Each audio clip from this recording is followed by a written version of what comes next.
Siapa Tan Paulin? Sosok pengusaha batubara yang disebut oleh Ismail Bolong dalam video pengakuannya yang viral.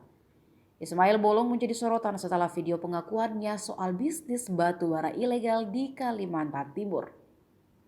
Video pengakuan Ismail Bolong menjadi sorotan karena Ismail menyebut menyetor uang miliaran rupiah ke Kabarreskrim Komjen Agus Andrianto.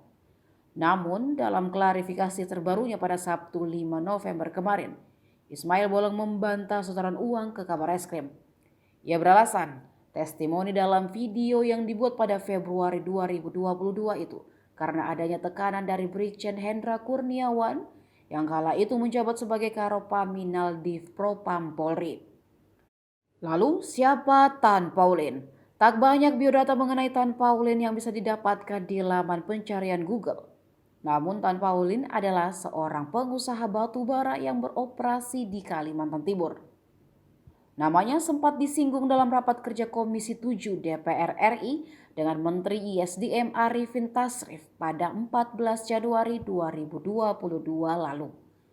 Sebagaimana diberitakan tribunnews.com dalam rapat tersebut, Tan Paulin mendapat julukan Ratu Batubara. Tan Paulin diduga melakukan praktik permainan penjualan batu bara secara tidak jujur. Terkait tuduhan itu, pihak Tan Paulin membantahnya.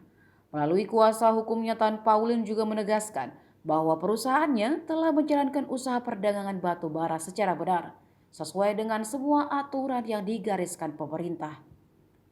Nama Tan Paulin juga muncul dalam sengketa lahan tambang batu bara. Berdasarkan pemberitaan kompas.com pada 11 Maret 2022, Tan Paulin DKK dilaporkan ke Polda Kaltim oleh CV Anggaraksa.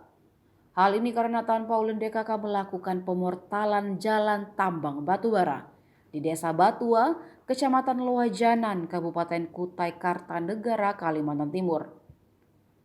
Kelompok Tan Paulin menutup jalan tersebut atas klaim kepemilikan lahan di lokasi pertambangan batubara. Dari 127 hektar konsesi tambang milik CV Anggaraksa, sebanyak 65 bidang petak lahan diantaranya diklaim kepemilikan oleh Tan Paulin DKK.